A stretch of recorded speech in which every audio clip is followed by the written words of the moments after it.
Bonjour tout le monde, bienvenue au troisième webinaire pédago numérique du Centre de services scolaires des découvreurs.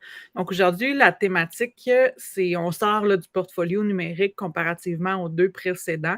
Donc aujourd'hui, le thème, c'est développer son réseau d'apprentissage professionnel avec Twitter. Donc vous allez trouver les ressources du webinaire sur le site Pédago numérique. Donc vous allez les retrouver là, ici. Donc, en cliquant sur le lien, vous allez vous rendre, élargir votre réseau d'apprentissage professionnel et la présentation que vous voyez à l'écran à l'instant, là, est vraiment ici. Donc, vous allez pouvoir naviguer. Puis, évidemment, vous allez pouvoir revoir le webinaire une fois qu'il sera enregistré et déposé sur YouTube. Vous allez pouvoir le voir à partir d'ici. Donc, aujourd'hui, les intentions du webinaire seront donc d'abord, on va démystifier qu'est-ce que c'est le réseau d'apprentissage professionnel. Ensuite, on va faire je vais vous parler de comment faire vos premiers pas avec Twitter. Donc, évidemment, je vais passer l'étape là, de la création du compte. Là. J'ai des ressources pour vous, par contre, là, si vous n'avez pas passé ce stade-là. Mais on va se concentrer sur comment tirer profit de Twitter pour développer son réseau d'apprentissage professionnel. Donc, voici les 3 intentions du webinaire aujourd'hui. Donc, je vais présenter en plein écran, pardon.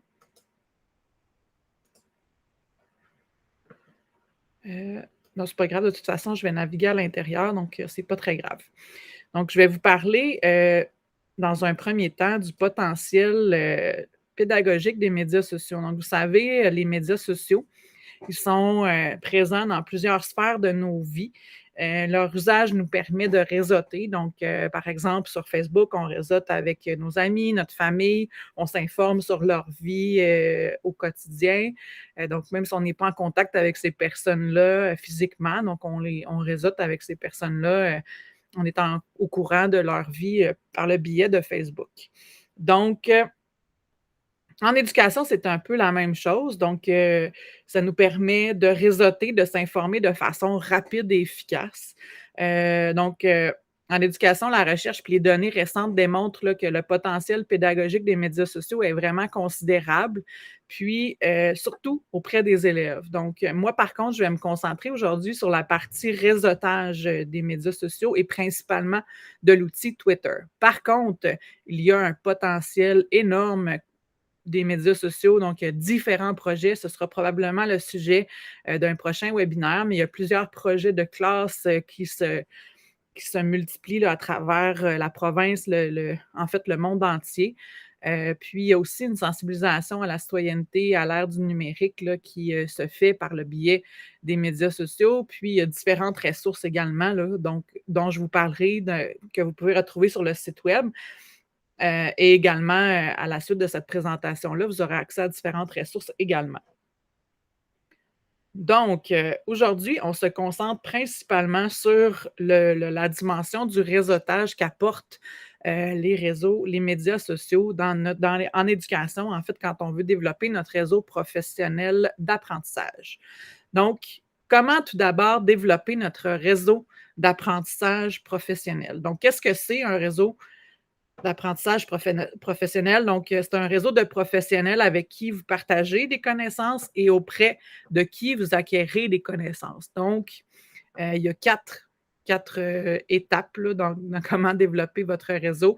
Donc, c'est vraiment un cycle comme quand on fait des récoltes. Donc, on sème d'abord les graines, puis on récolte par la suite, puis ensuite on recommence, donc on régénère le sol.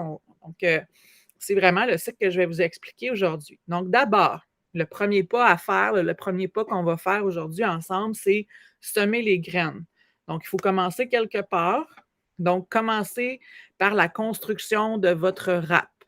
Donc, il faut d'abord commencer en créant des comptes sur les médias sociaux. Il faut commencer à explorer en suivant des gens, donc sur la ligne éditoriale que vous vous donnez, donc des gens en éducation probablement, qui ont les mêmes intérêts que vous et en regardant les ressources qu'ils partagent. Donc, on n'est pas obligé d'être actif dans un premier temps, mais il faut commencer par la construction de de notre réseau. Ensuite, si vous n'êtes pas prêt, comme je vous le disais, à participer activement, c'est tout à fait correct. Puis vous pouvez rester invisible, donc vous pouvez tout simplement euh, suivre ce que les gens partagent, tout simplement. Ensuite, on nourrit notre jardin. Donc, on participe activement sur les médias sociaux. On s'engage avec notre réseau d'apprentissage professionnel. On le nourrit, on le développe de relations, donc de relations intéressantes. Puis, règle d'or, donnez autant que vous prenez. Donc, ça, c'est un deuxième, euh, deuxième étape, en fait. Ensuite, là, quand on a beaucoup de personnes qu'on suit, puis que des gens s'abonnent en retour, donc il faut faire un peu de désherbage. Donc, il faut simplifier notre rap. Donc, on peut aller utiliser à ce moment-là des mots-clics. Donc, on essaie d'optimiser là, ce qu'on trouve. Ensuite, quand on fait notre récolte là, dans un quatrième temps, quand on fait toutes nos récoltes, tout ce qu'on pêche, là, les petits poissons, il faut après trouver une façon de les organiser, là, d'organiser tout ce qu'on y trouve. Donc, trouver un outil de consignation là, qui nous convient pour aller placer ces ressources-là, puis pouvoir s'y référer facilement. Donc, et après, régénérer la récolte avec vos nouvelles semences. Donc, à ce moment-là, là, c'est un cycle. Donc, une fois que vous êtes contaminé, vous essayez de contaminer une collègue, quelqu'un d'autre, et en lui montrant, là, en le faisant passer à travers les 5 stades de la récolte. Donc, c'est vraiment un cycle. On essaie de contaminer le plus de personnes possible. Puis, plus on est, plus le réseau devient riche à ce moment-là. Donc, quand, quand on travaille avec les médias sociaux en éducation, là, vous connaissez sans doute la roue qui est ici. Donc, c'est vraiment la roue incluant les 12 dimensions de la compétence numérique. Donc, quand on vient travailler avec les médias sociaux, donc se développer professionnellement, pardon, on touche principalement là, à 3 dimensions, dont le développement de la personne, le développement professionnel, la communication et également la culture informationnelle. Donc, ça vient travailler 3 dimensions de la compétence numérique. Donc, c'est quand même considérable. Donc, pourquoi Twitter aujourd'hui? Pourquoi je vous présente Twitter? Vous savez peut-être pas encore, mais il y a une communauté d'éducateurs là, très, très, très active qui est sur Twitter. Donc, probablement que vous avez connaissance aussi que des personnalités publiques ont des comptes Twitter, que certains médias comme TVA, Radio-Canada. Donc, ils partagent des nouvelles de cette façon-là. Mais il y a aussi une communauté énorme d'éducateurs là, très actifs autant au Québec que partout à travers le monde qui partagent sur les différentes sphères que vous voulez développer dans votre pratique. Là. Donc, c'est vraiment un outil très intéressant pour réseauter en éducation, donc pour ouvrir les portes de notre classe, puis ouvrir les portes pardon, de notre école. Donc, ça nous permet d'entrer en contact avec et de collaborer même avec différents éducateurs à travers la province et à travers le pays et à travers le monde. Donc, qu'est-ce que c'est Twitter? Donc, c'est comparativement à Facebook, c'est vraiment une plateforme de microblogage. Donc, microblogage, on parle de 200 caractères et moins. Puis c'est un réseau sur lequel on peut partager du contenu sous différentes formes. Donc, ça peut être des sites Internet, des documents, des photos, des vidéos. Donc, quand on veut partager une ressource, on peut le partager, là, soit que c'est sur un site web, une photo, ça peut être simplement du texte également. Donc, c'est vraiment ce que c'est Twitter. Donc, il y a 5 stades d'acquisition là, des médias sociaux en éducation. Donc, il y a tout d'abord le stade 1.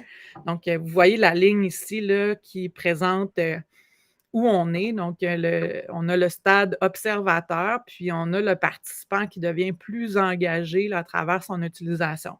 Donc, d'abord, il y a le 1, le déni. Donc, si vous écoutez ce webinaire-ci, probablement que vous êtes passé ce stade-là et que vous êtes dans le stade de curiosité, donc le 2.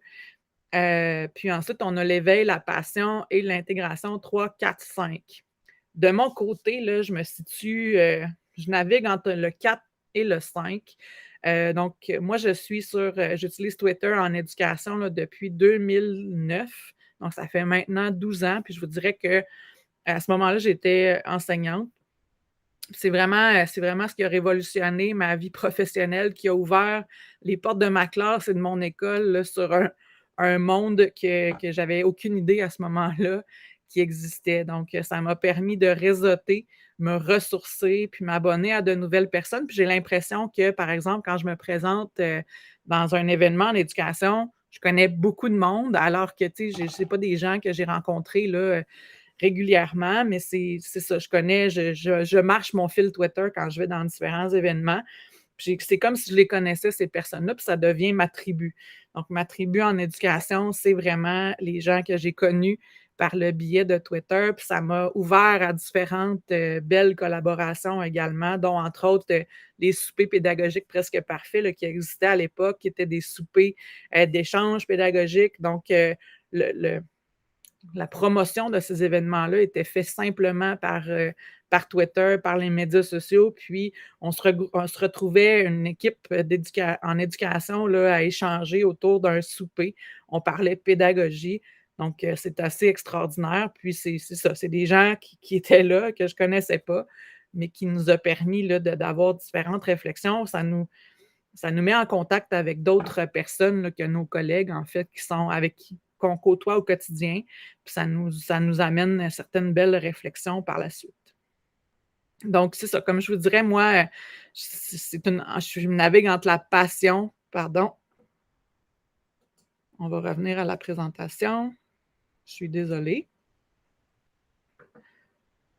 On va revenir au stade ici. Je suis désolée. Donc, c'est ça, je navigue entre le 4 et le 5. Ça fait partie de ma vie.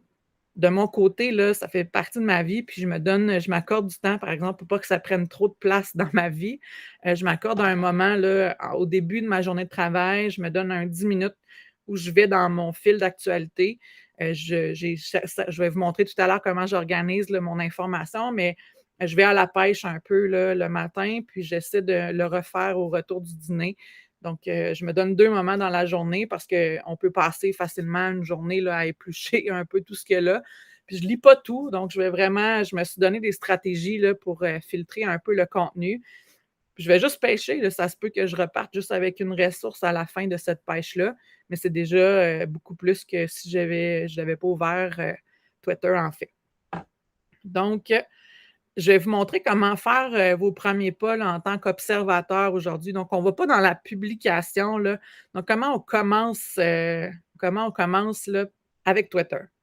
Donc, ici, vous avez une ressource que je vous ai partagée là, qui vous amène là, jusqu'à votre premier tweet. Donc, de la création de votre compte en faisant une tournée de la plateforme Twitter, du site Twitter. Donc, c'est une bonne idée là, de commencer par là si vous n'êtes pas familier avec la plateforme, avec l'univers de Twitter. Donc, je vous suggère de passer à travers un peu ce document-là là, qui vous explique vraiment quels sont les termes, les différents, qui vous explique où on retrouve l'information, etc. Mais une fois que ça c'est fait, la première étape à faire, il faut se lancer, là. Donc, si c'est quelque chose que vous voulez démystifier, vous voulez voir, si il y a vraiment un potentiel, il n'y a rien d'autre que moi, j'ai beau vous le dire, mais vous allez en juger par vous-même, évidemment. Donc, la première étape à faire, c'est créer votre compte. On se crée un compte, ça implique rien, vous n'êtes pas obligé de publier quelque chose. C'est comme quand on se crée un compte Facebook, il y a certains utilisateurs Facebook qui font juste aller s'informer là, sur les différentes personnes qui sont abonnées, mais on n'est pas obligé de publier du contenu sur Facebook. Donc, tout d'abord, je vous suggère d'éditer votre profil. Donc, laissez pas votre compte juste avec votre nom. Là, c'est important si vous voulez développer votre réseau en éducation.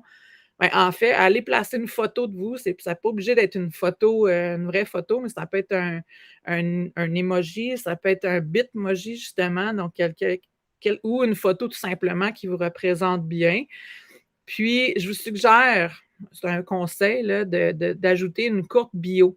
Donc, moi, quand je m'abonne à des gens en retour, c'est certain que je vais m'abonner principalement à des gens en éducation. Donc, quand je vois dans la bio qu'ils sont enseignants, conseillers pédagogiques, orthopédagogues, passionnés de l'éducation, donc c'est certain que je vais m'abonner en retour. Donc, si vous voulez développer votre réseau, indiquez du moins quel est votre rôle en éducation. C'est important. Donc, c'est un bon conseil là, parce que je ne suis pas tentée nécessairement d'aller suivre quelqu'un qui n'a pas édité son profil. Donc, je ne sais pas exactement qui est cette personne-là. Donc, je vous suggère vraiment d'aller éditer votre profil. Ensuite, la prochaine petite étape, là, c'est d'aller agrandir votre réseau. Donc, abonnez-vous à des personnes en éducation. Je sais que ça va peut-être être tentant d'aller vous abonner à des personnalités publiques, mais il faut vraiment se donner une ligne éditoriale définie. Donc, si vous voulez que ce soit votre réseau d'apprentissage professionnel, donc donnez-vous la ligne éditoriale en éducation. Donc, ou à la limite, créez-vous 2 comptes, là, mais c'est important là, parce que sinon, votre fil d'actualité va être parsemé là, d'autres nouvelles que par des trucs en éducation. Donc, je vous ai partagé ici qui suivre sur Twitter en 2000. Ben, c'est un document qui date de 2019, mais je vous invite à aller voir. Donc, c'est des personnes, c'est des suggestions de qui suivre sur Twitter. Donc, vous avez le nom de la personne, son identifiant Twitter et son rôle en éducation. Donc, vous avez des enseignants, des conseillers pédagogiques, des directions, vous avez des CP récits, des technopédagogues. Donc, vous faites simplement, certains sont cliquables, d'autres ne le sont pas, mais faites simplement cliquer sur le lien, vous allez vous abonner.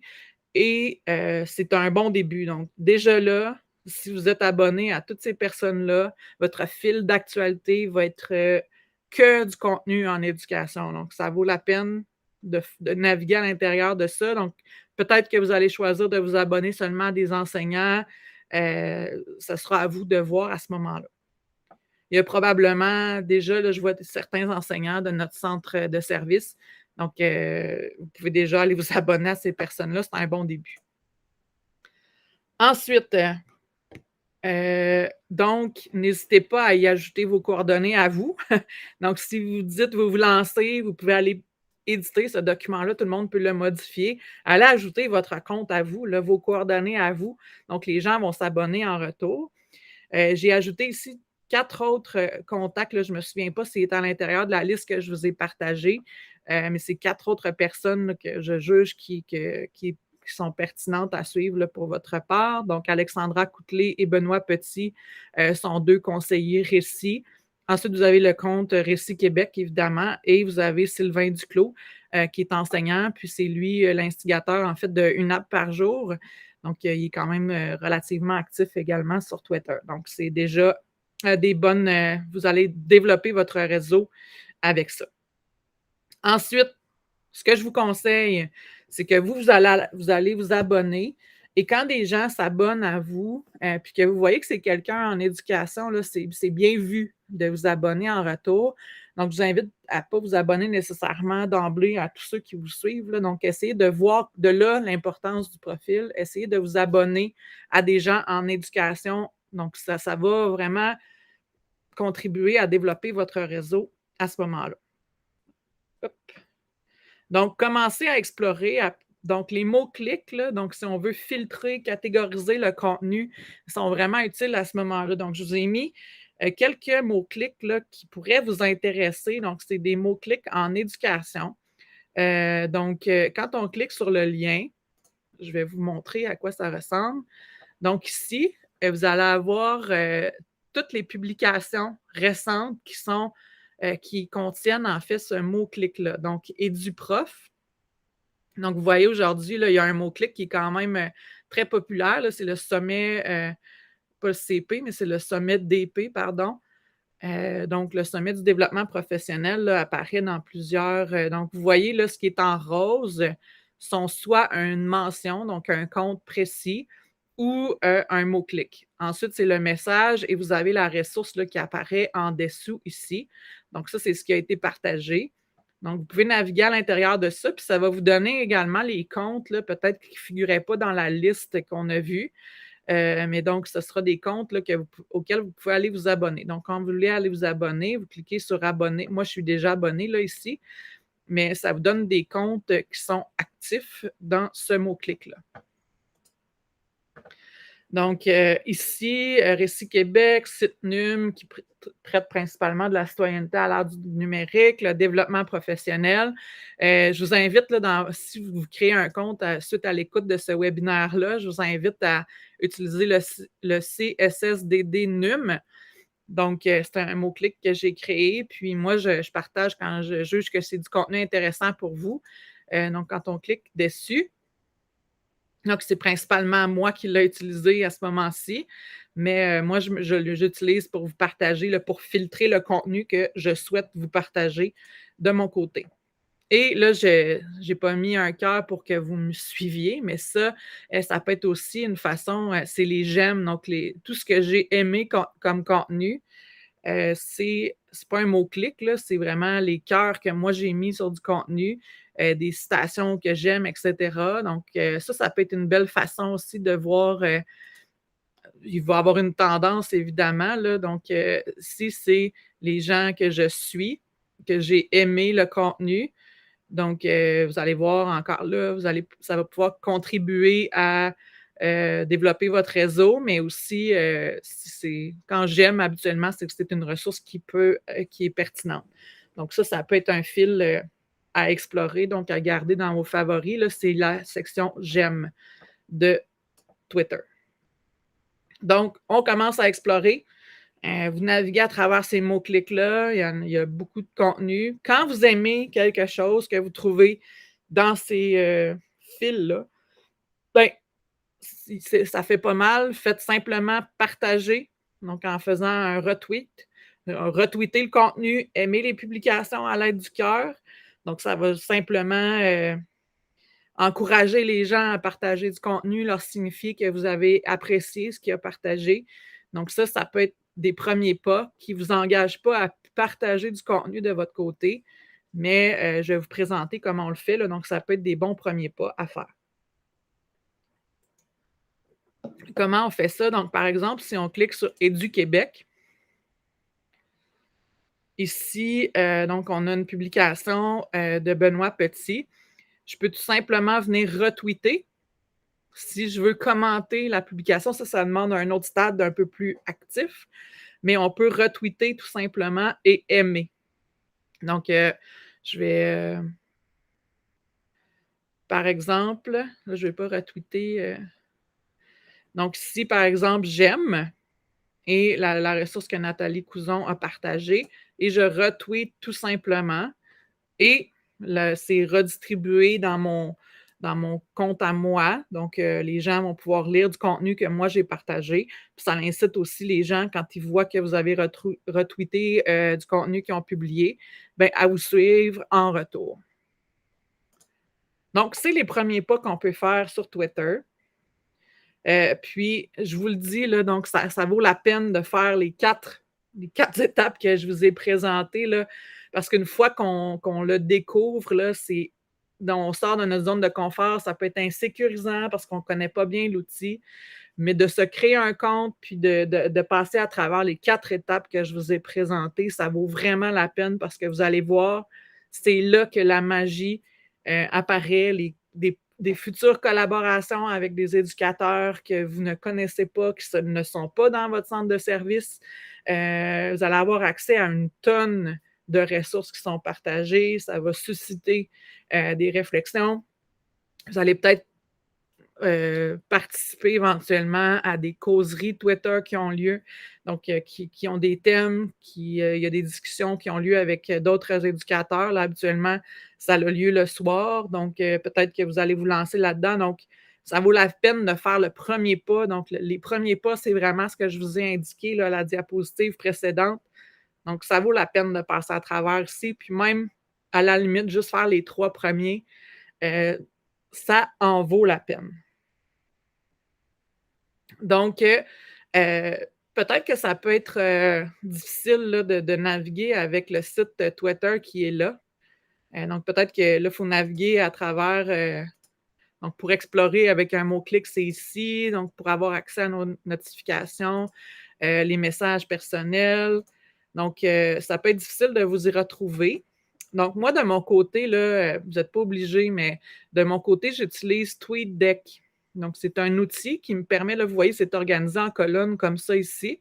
Ça me permet de mettre des mots-clics que je peux suivre.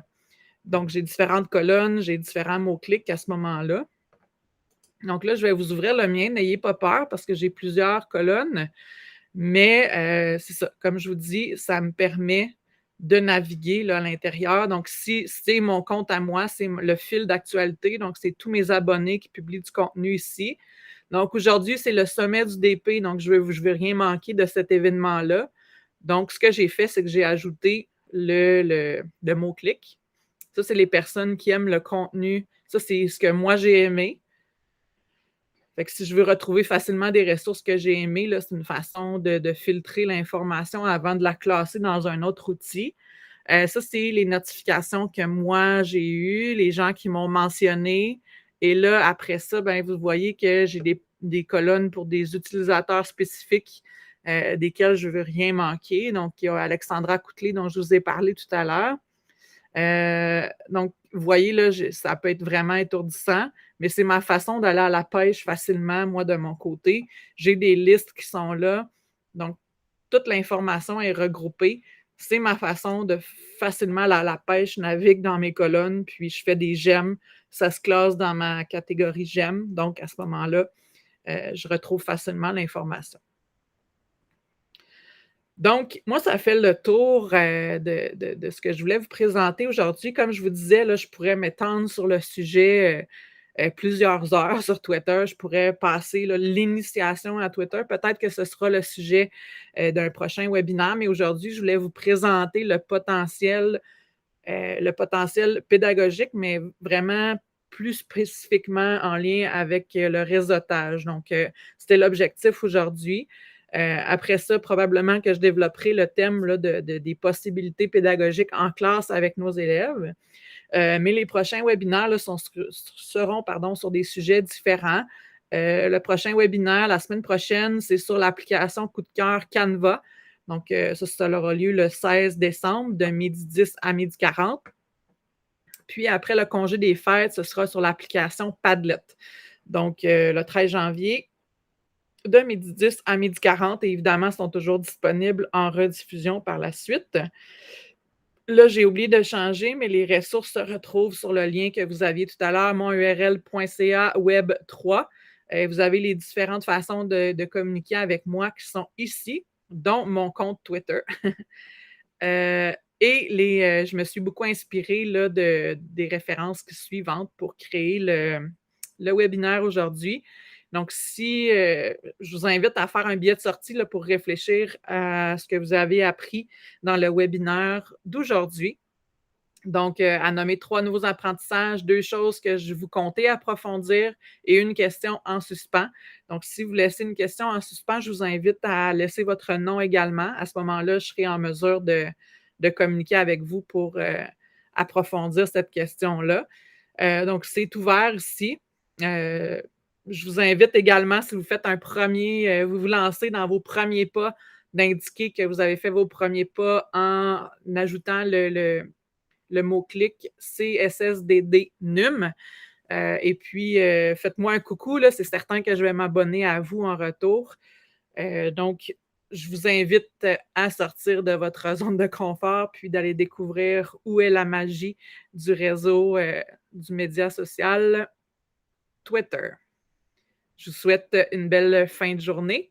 Au plaisir de vous revoir dans un prochain webinaire.